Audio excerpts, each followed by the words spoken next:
Hello students,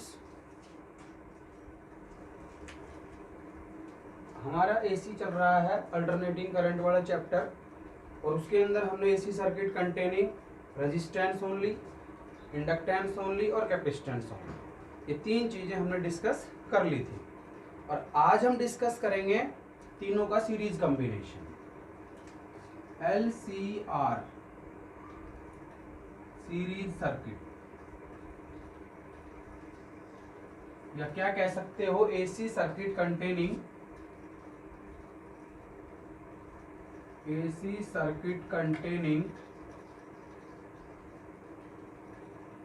resistance, inductance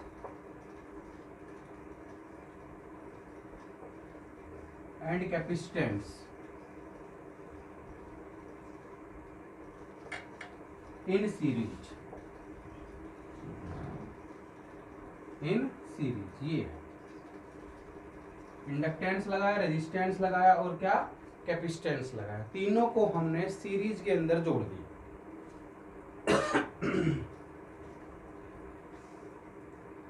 तो इसे हम LCR सीरीज सर्किट कहते हैं।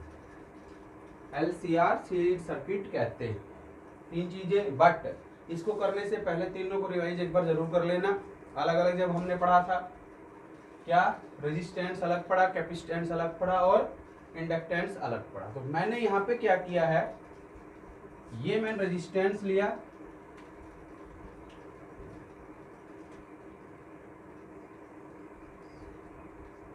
ये इंडक्टेंस लिया और ये कैपेसिटेंस लिया, एसी सोर्स के साथ जोड़ दिया, इसके साथ जोड़ दिया, एसी सोर्स के साथ जोड़ दिया। ठीक है, ये रेजिस्टेंस R, इंडक्टेंस L और कैपेसिटेंस C। ठीक है, तो इसका रेजिस्टेंस R है तो इसकी रिएक्टेंस क्या होगी, जानते हो इसकी रिएक्टेंस क्या होती है, XL, और इसकी रिएक्टेंस क्या होती है, XC। जानते हैं XL क्या होता है, ओमेगा L, और XC क्या होता है, 1/ओमेगा C। ये पहले हम डिस्कस कर चुके। ये रेजिस्टेंस R है, इसको लिख लो V बराबर V0 साइन ओमेगा टी, या E बराबर E0 साइन ओमेगा टी, आपकी मर्जी है, कैसे भी लिख सकते हैं। मैंने बताया था चाहे V से डिनोट कर लो और चाहे E से डिनोट कर लो। ठीक है, बट सभी के अंदर करंट की वैल्यू क्या होगी, सीरीज में है, करंट की वैल्यू सभी में क्या होगी, सेम होगी। I इसमें होगा, I इसमें होगा और I इसमें होगा। ठीक है, इसके अंदर वोल्टेज कितनी होगी, वोल्टेज अक्रॉस रेजिस्टेंस, कितनी मान लूं, VR, वोल्टेज अक्रॉस इंडक्टेंस कितनी मान ली, VL, और वोल्टेज अक्रॉस कैपेसिटेंस कितनी मान ली, VC। ठीक है, तो VR की वैल्यू क्या जानते हैं हम, पढ़ा था ना, I into R, Ohm's law से।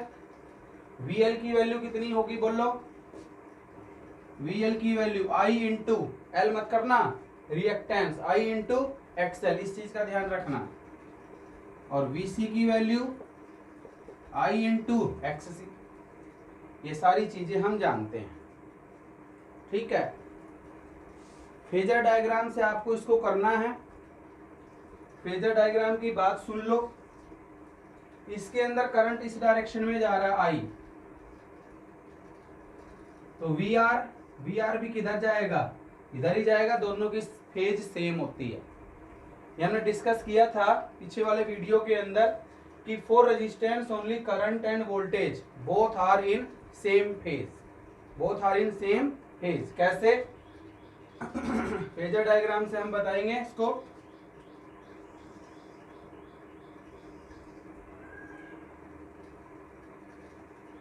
इधर I लिया मान लो, तो VR किधर जाएगा, इसके लिए सेम फेज में है तो VR भी इधर ही आएगा, सेम फेज। बट अब सोचो इंडक्टेंस के लिए, क्या इंडक्टेंस के लिए अल्टरनेटिंग करंट और अल्टरनेटिंग ईएमएफ में क्या रिलेशन था, वो आपको पीछे पेज पलट के देखना पड़ेगा। क्या कि for inductance only the alternating current lags behind the EMF, ठीक है, through a phase difference of 90 degree. कहाँ जाएगा वो? पीछे जाएगा। कहाँ जाएगा? पीछे जाएगा, ठीक है। तो करंट ये है आई, तो करंट पीछे रहेगा, पीछे रहेगा तो वीएल कहाँ चला जाएगा? आगे चला जाएगा। तो वीएल इधर चला जाएगा ऊपर, कितना? 90 डिग्री। ये बताया था हमने, कितना? 90 डिग्री। तो वीएल कहाँ चला गया? ऊपर। कितना फेज डिफरेंस? 90 डिग्री, ठीक है। एक चीज समझ गए। दूसरी चीज पे आ जाओ। जब कैपेसिटेंस है तो कैपेसिटेंस के केस में करंट कहाँ गया था? आगे गया था। Current leads the EMF, leads the voltage through a phase difference of 90 degree. तो आई आगे जाएगा तो वीसी कहाँ रह जाएगा? पीछे। तो इधर वीसी आ जाएगा पीछे 90 डिग्री, ठीक है। ये तीनों चीजें मैंने पीछे वाले वीडियो के अंदर डिस्कस की थी, तो इस चीज का ध्यान रख लेना। ये वीडियो देखने से पहले इससे पीछे वाला वीडियो जरूर देख लें। तो वीसी चला गया इधर, ठीक है। और मैं मान लेता हूं कि वीएल बड़ा है किससे? वीसी से। ये मानना है। हालांकि यदि वीसी बड़ा हो वीएल से तो वीसी को बड़ा कर देना, वीएल को छोटा कर देना, ठीक है। अब यहां से देखो वीएल ऊपर है, वीसी नीचे है, बट वीएल बड़ा है वीसी से, नेट वोल्टेज कितनी बच जाएगी? VL minus VC. तो वीएल माइनस वीसी किधर जाएगी? जिधर वीएल है। वीआर ये हो गया। पैरेललोग्राम से, parallelogram law of vector addition से इसको सोल्व कर लो। अब कर लेंगे। ये नेट वोल्टेज हो गई,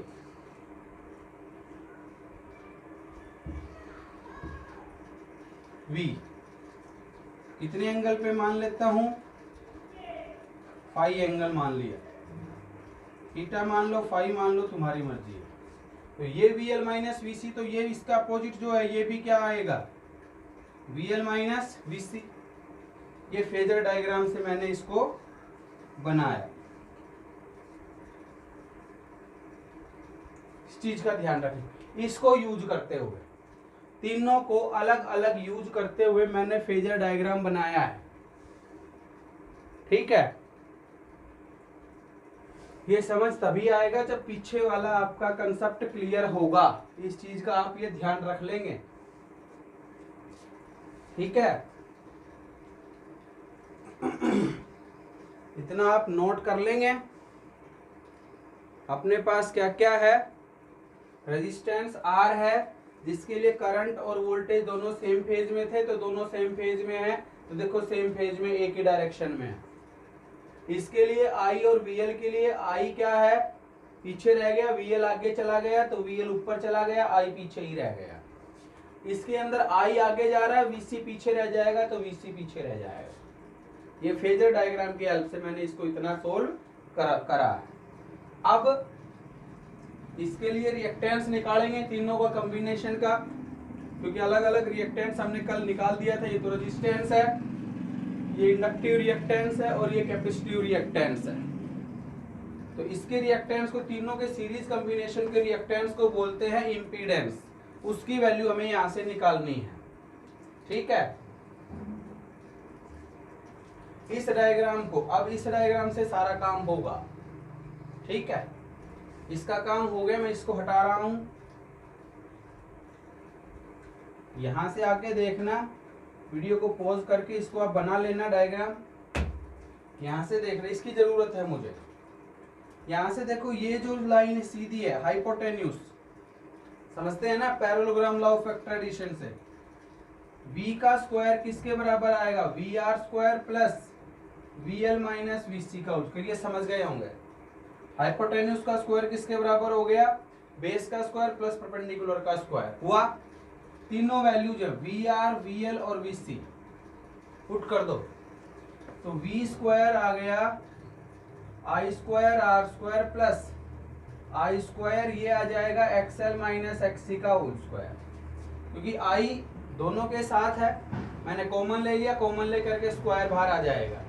यहां से आपके पास बचा वी स्क्वायर बराबर आई स्क्वायर और अंदर बच गया R square plus X L minus X C का होल स्क्वायर, ये आ गया होगा देखना। ठीक है, इसको भी नीचे ले आओ, V square upon I square बराबर R square plus X L minus X C का होल स्क्वायर।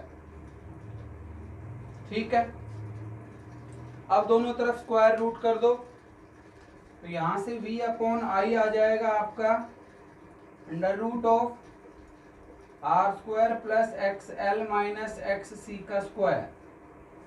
ठीक है, अब समझ गए होंगे v अपॉन आई क्या है, रिएक्टेंस है, रेजिस्टेंस एक तरह से, बट यह तीनों का कॉम्बिनेशन है सीरीज, इसलिए इसे इम्पीडेंस बोलते हैं। जेड से लिखा जाता है R square plus X L minus X C का whole square.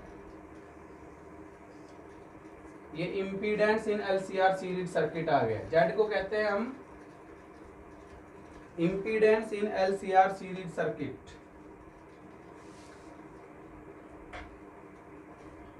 Where Z is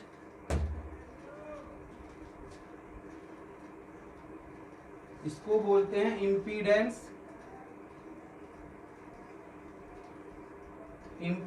in LCR series circuit.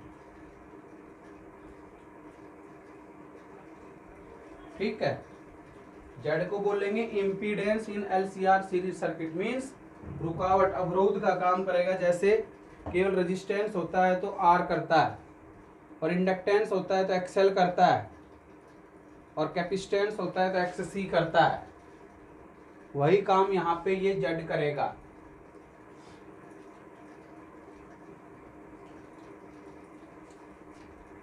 ठीक है ना, इतना आप समझ गए होंगे आई होप। जेड को कहेंगे impedance in LCR series circuit. Z के ऊपर काम होगा अब सारा। अगर अलग अलग के लिए तो कोई दिक्कत ही नहीं है, केवल रेजिस्टेंस हो देखो तो एक्सएल और एक्स सी हटा दो, है ही नहीं, तो ये दोनों जीरो हो जाएंगे। तो जेड किसके बराबर आर। केवल इंडक्टेंस है तो जेड बराबर क्या एक्सएल, केवल कैपेसिटेंस है तो जेड बराबर क्या एक्स सी। तो अलग अलग में तो कोई दिक्कत नहीं, किन्हीं दो को मिलाएंगे उसका भी ध्यान रखना है, इसी से हो जाएंगे किन्हीं की दो कॉम्बिनेशन। यदि एल और आर हो और सी और आर हो सीरीज के अंदर तो क्या होगा। यहां से एक चीज और निकाल लेता हूं tan फाई डायरेक्शन के लिए। tan फाई किसके बराबर होगा, देखो ये परपेंडिकुलर हो गया, ये बेस हो गया, तो V L minus V C upon V R. Value put कर दो, I into X L minus X C divided by I R. तीनों की वैल्यू पुट कर दी, पीछे फर्स्ट सेकंड थर्ड के अंदर हैं, आई से आई कट गया तो tan फाई आ गया मेरा क्या XL minus X C divided by R, ये आया XL minus X C divided by R. तो एलसीआर सीरीज सर्किट के अंदर इंपीडेंस बेहद इंपॉर्टेंट टॉपिक है। ठीक है, बोर्ड एग्जाम के लिए अच्छे से इसको पढ़ना है, तभी समझ आएगा। तब हमें तीनों चीजें कौन कौन सी, रेजिस्टेंस, इंडक्टेंस और कैपेसिटेंस ध्यान में होगा, तो ही हम कर पाएंगे फेज डिफरेंस से इसको। ठीक है, यहीं से बता देता हूं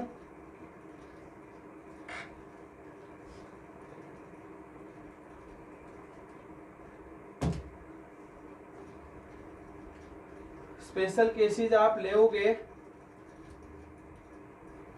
तो यहां से क्या हो जाएगा, स्पेशल केसेस देखो अलग अलग की तो कोई बात ही नहीं है, वो तो कर ही लिया हमने। यदि आर और एल सर्किट है, और आर एंड एल सर्किट, ये रेजिस्टेंस हो गया और ये इंडक्टेंस हो गया। ठीक है, तो यहां जेड किसके बराबर हो जाएगा, आर स्क्वायर प्लस एक्सएल का स्क्वायर और उसका रूट। ठीक है, इम्पीडेंस, अरे एक्स कैपेसिटेंस नहीं है तो हटा दो, एक्स सी होगा ही नहीं, और tan फाई क्या होगा, यहां से कर दो एक्सएल डिवाइडेड बाई आर, ये दो चीज। ठीक है,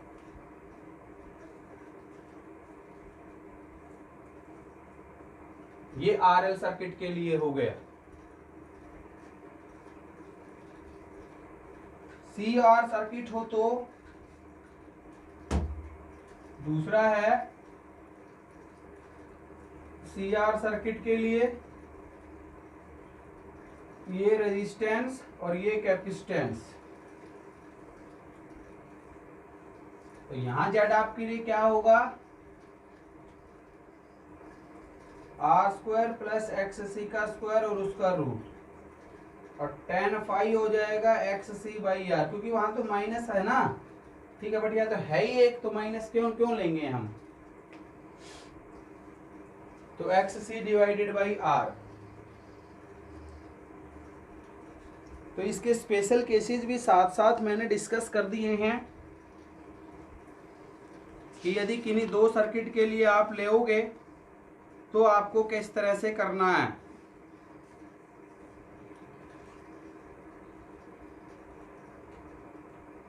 ठीक है,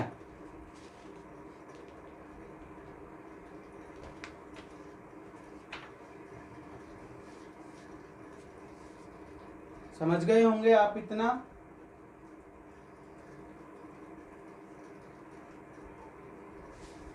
फेजर डायग्राम की हेल्प से एलसीआर सीरीज सर्किट है ये। इसके अंदर एक चीज और है, resonance, resonance of LCR series circuit.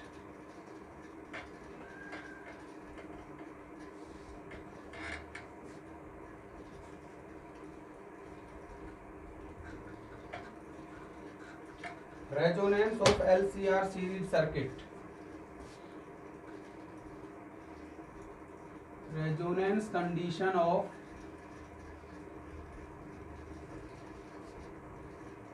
LCR series circuit. LCR series circuit के लिए हमने इम्पीडेंस निकाल लिया कि Z की वैल्यू अपने पास आ ही गई।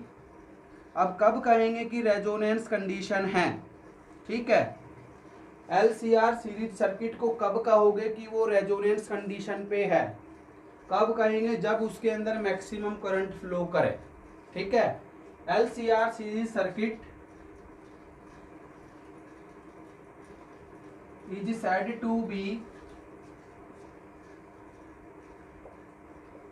एट रेजोनेंस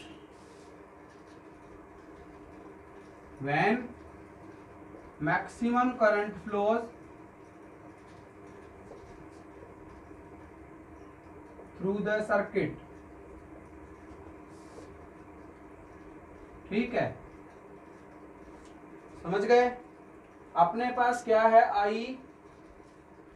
आई बराबर क्या आएगा एलसीआर सीरीज सर्किट के लिए, V बाई जेड, क्योंकि आया ही है, V बाई आई को मैंने जेड मानना है।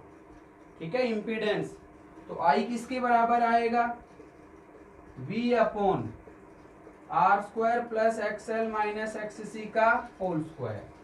ठीक है, एट रेजोनेंस,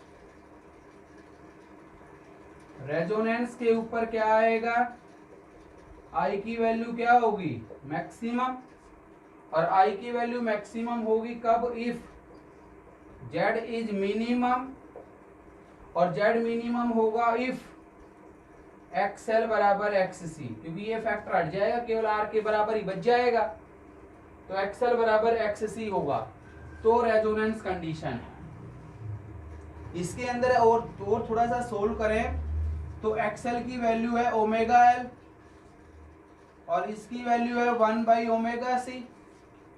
ओमेगा को इधर ले आओ तो ओमेगा स्क्वायर क्या आ जाएगा, 1 बाई एल सी। ओमेगा आपका क्या आएगा, 1 बाई एल सी का रूट, और ओमेगा को क्या लिख सकते हो, 2 पाई न्यू।